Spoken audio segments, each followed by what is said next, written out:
Thank you guys for working with me on the time today, and I really appreciate you being open to changing that for me. That helped me a lot with a few things I needed to do this morning. Thought we played well. Thought the defense, 1 third down, offense, 1 third down, and those were 2 critical areas that we focused on and took care of the football. Didn't get any takeaways, so that was disappointing, but I think 6 of the 12 drives were like 3 and out. Just thought our defense played really solid outside of the first possession of the third quarter. Thought both the offense and defense started the third quarter lackadaisical. The good thing was they recognized it and owned it and quickly bounced back. So I thought that was a positive. We can't do that in the future. We've got to learn from that. But crowd was incredible, and again, special teams were really solid, and good to see us, go 100% for our field goal attempts. Ian did a really nice job along with our protection, snapper and holder, and Reed and Oscar. So I thought it was a solid day for sure against a team that was playing really good football, and we did some things that hopefully give us confidence heading into these last 2 SEC games, which will be against 2 of the better teams in the country. A&M is loaded with NFL talent on defense, and really a problem for you unless you have just the mobility to escape them, because they're constantly putting you under pressure, and it's an issue for us. Congratulations to Peyton Thorne too on the Davy O'Brien Foundation. I think he's one of the finalists for Player of the Week or something there. Thought he had a really solid day too. And but this A&M team, well, I hadn't even watched their offense yet, but defensively they're a handful. All right, we'll start with questions. Justin. Hey, Hugh, offensively, what do you think you can take from Saturday into the end? You've had some success early in the season, but Saturday, what did you see that you think can translate to A&M? Well, we need to get our playmakers involved early, and we need to win first down. I think when we've done those 2 things, we've been able to kind of get in a rhythm that gave us some confidence, and I think that showed Saturday and kind of continued throughout the game. And I think one of the secrets to that was us just not caring very much and saying, you know what, maybe it's, because the temptation when you're playing a really good defense like A&M is, man, we've got to figure out, we got to do a lot of things to try to keep them guessing on what kind of blocking schemes coming, and then all of a sudden you're not playing with great confidence in what you're doing. And I think we've been guilty of that some this year, and I think our kids play a lot better when they feel comfortable that let's just go execute who we are. Now, are we good enough roster-wise right now to do that and win the games? I don't know, but I think that's probably the best chance and scenario for us to give our kids the chance to do it, and let's go see. So to answer your question, I think we won first down, and we were able to get into rhythms and get guys involved early, besides just Jarquez. Second row. Hey, Hugh, just Ian on Saturday, just how do you feel like he handled having his number called? And I mean, do you anticipate him being the guy to take the lead? Yeah, it'd be hard to take it from him at this point because, we've, and again, I think Towns is going to be outstanding. I think he's a young freshman, and all of our freshmen are making mistakes that are playing, and kickers probably get more magnified than a DB's or defensive lineman. So I want to be sure everybody hears me loud and clear. I think his future is extremely bright. You don't get that type of leg strength often. Currently, Ian is batting 100, and those have been critical plays in some of our losses. losses that, you know, had we made those, the whole dynamic of that game at that point kind of changes. And so we're not going to take the ball out of his hands right now. And I'm proud that it's a great story. And, you know, he came through when he got his number called Saturday, so he'll get another chance. Front row left. Right. Coach, you talked a second ago about getting the ball to your playmakers. On Saturday, we saw Cam get 8 receptions after coming in with only 15 on the season. Can we expect to see you try to get the ball to him more and some of those other guys as well? Yeah, I would love to answer that, Mike, and say absolutely we're throwing it to him 8 times, but I don't get to dictate the coverages. And I know a lot of people, you know, yes, we can design a play to take a shot to him, but it's really hard to design a play that you guarantee he's going to get a short route thrown to him, because I don't know, man. They might be in cover 2, they might be in, you know, tight man. So it's really hard. It just happened that man, early in the game Saturday, we had some RPO opportunities, and every one of them were kind of to him.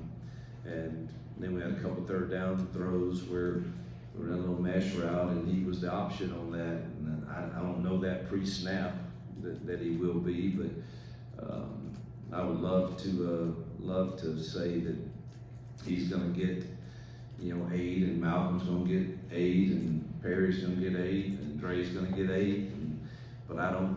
That's very difficult for a coach to really know where the ball's going to go when you call one of those pass plays, for sure. But it does, I think, breed confidence when that happens. Second row.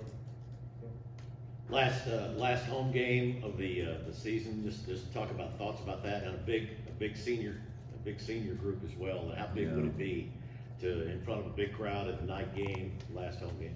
Yeah, I've said it before. Our crowd has been incredible all year long, and just can't thank them enough for the support that they've given, you know, our players and our staff and our program. And I know they'll be there loud and in strong numbers on Saturday night for this contest, and we're thankful for that. And we get to honor a bunch of seniors who have put a lot into this program. Many, obviously, in this new transfer world, some have spent more time here than others, but nonetheless, there's guys that have spent all of their time here, and for certainly we want to honor them, and I know our fans will. And it'll be sad and sentimental for some of them to play their last game, because Auburn means something to those guys, and it should.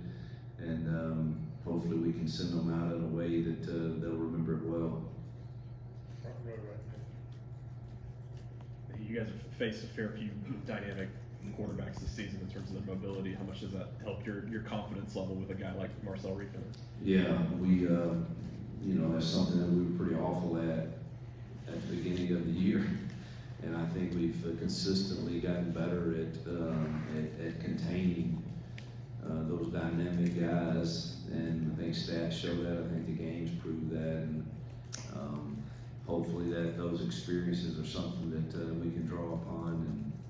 And these guys are really balanced. I do know that. I haven't watched a lot of their offense, but I've seen the stats, and I did get to see a couple of their games when they played at the different times that we played. And they're very balanced, great running attack and obviously passing, and then the mobility of Marcel makes it even more difficult. But we face some like that, so certainly we'll draw upon those experiences, and also the thoughts that we had both pre-game to those and then post-game, should we have done something different.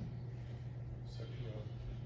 You going off of that, DeMarcus had another really good game on Saturday, and I know he's been a weapon for y'all, especially against those little third quarter bases. What all does he bring to y'all as a defense with his range and just the speed he brings as a young linebacker? Yeah, you just answered it for me. I mean, we changed when we started playing him, and not that others weren't playing well in spots, but without someone that has the ability that can run and tackle those dual threat guys in open field, it's a problem. And you know, we had that all last year and part of this year, and he's made a difference in that because he has length and can run. With the front row, JG, and then Mike. Hugh, a question about like run paradigm. You guys, the last 5 or 6 games were gapping a lot. You did a lot of zone stuff in this last game. In a perfect world, are you going to run about 50-50 on that? Or, you know, let's say 2 years down the line, is there one that you would lean toward, or is it just based on your Yeah, personality? you're always going to probably lean toward you know, zone schemes to me are, you know, over the spectrum of time, you know, are probably going to be like the stock market. Over the spectrum of time, they usually are going to tend to fare out a little better than the gap schemes that are more like the crypto. It's kind of how I would put it. Because it just, you know, they can be feast or famine, and again, there's so many things that defenses can do, you know, and, you know, if they decide they want to really wrong shoulder you with some of the size that they have on the edges here in a gap scheme, it's a mess right there at the point of attack now, and I'm not saying you can't, you know, do things that still make it a positive play, but we certainly believe in making them defend both. But over the course of time, I think would be probably proven in my career that you know, the wide zone and the inside zone or the mid zone, that those three probably have less a chance of being a negative play, for sure, than some of the gap schemes. Coach, this season obviously hasn't gone maybe the way you thought it would go as far as record is concerned. Earlier this season, you said in one of these press conferences that you talked about re-recruiting the roster. Are you finding yourself having more of those conversations these days, or is it just business as usual as you guys prepare for the next season? I don't do much of that. I think, you know, our personnel office has been being very proactive with, you know, talking to our current roster, and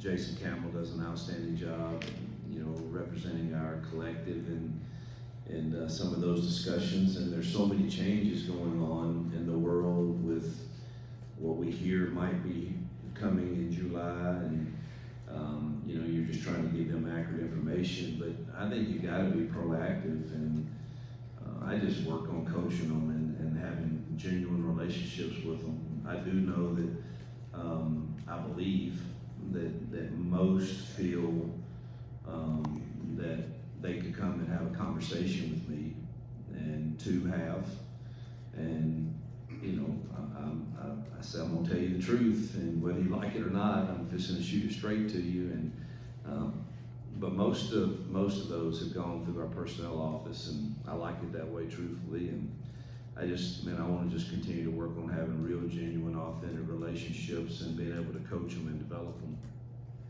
Front row, Jason.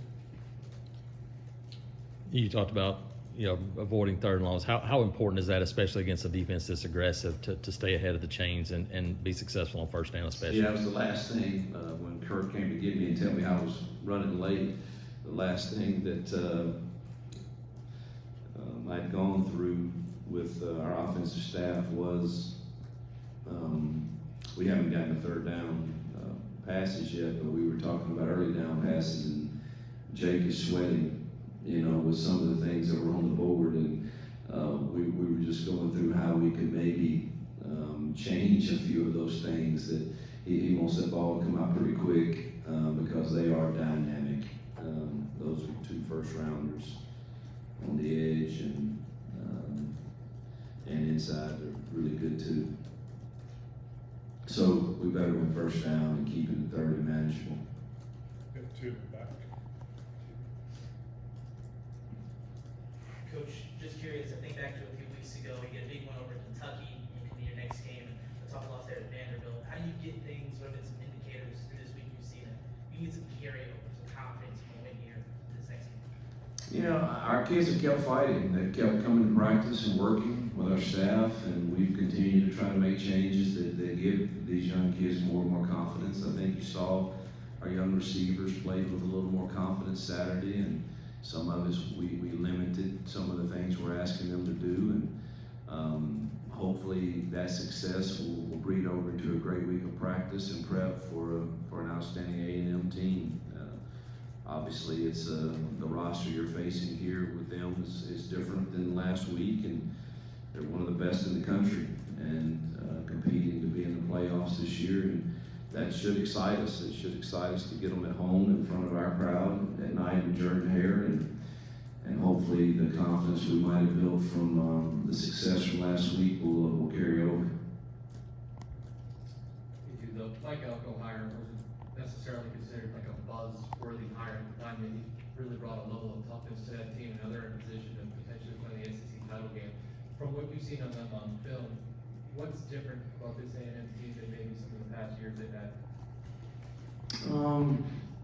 I haven't played A&M except for last year. Prior to that, I did not see them for several years. So I think the rosters are very similar from last year to this year. They were dynamic on defense last year. Also, offensively, I think they're more multiple probably and do a few more things.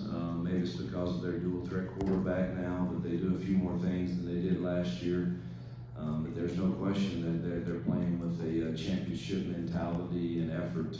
And I don't know Mike extremely well. Just met him back in SEC meetings, and whether it was I don't know what makes a buzzworthy hire or not, but he's getting it done and has done a really nice job. Anything else?